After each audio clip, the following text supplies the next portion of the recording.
सियाचा नवा कथित व्हिडिओ समोर, पार्टीत दारू, डान्स आणि पुढे खडलं.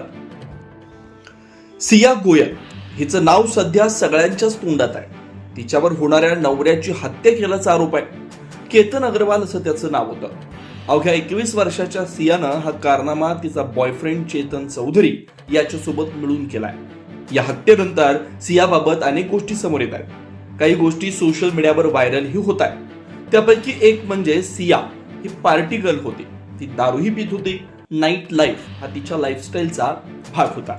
मात्र आमची मुलगी तशी नव्हती, ती एक साधी सरळ मुलगी होती असा दावा तिच्या आई वडिलांनी केलाय. या दावा केल्यानंतर सियाचा आणखी एक व्हिडिओ समोर आलाय.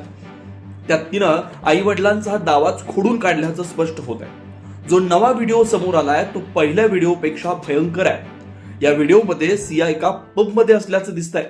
तिच्या हातात दारूचा ग्लास आहे. तिच्या सोबत कुणीतरी तरुणी आहे, तोही दारू पिताना दिसतोय. हे दोघे एकमेकांना चिअर्स करताना दिसतात. त्यानंतर सिया गाण्याच्या तालावर थिरकताना दिसते.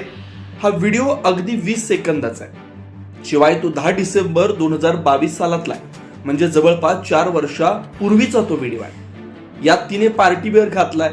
ती नशेमध्ये डान्स करत असताना दिसते. ती पार्टी पूर्णपणे एन्जॉय करताना दिसते. हा व्हिडिओ अशा वेळी समोर आलाय ज्यावेळी सियाच्या आई वडिलांनी आपली मुलगी कधीही दारू प्यायली नाही असा दावा केला. ती दारू पित नाही असंही त्यांनी सांगितलं होतं.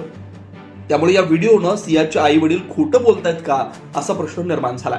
की सियाच्या या सवयीबद्दल त्यांना काहीच माहित नव्हतं का असाही प्रश्न निर्माण झाला. जवळपास 4 वर्षापूर्वीच हा व्हिडिओ आहे. हा व्हिडिओ गृहीत धरला तर सियाला आधीपासूनच दारूची सवय होती हे स्पष्ट होते. या व्हिडिओत तिच्या सोबत एक तरुण दिसतोय.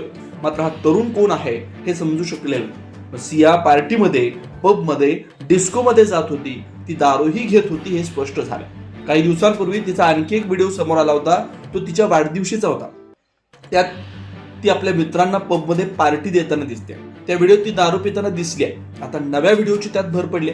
त्यामुळे सिया हिला दारूचं व्यसन होतं हे आता जवळपास निश्चित झालंय.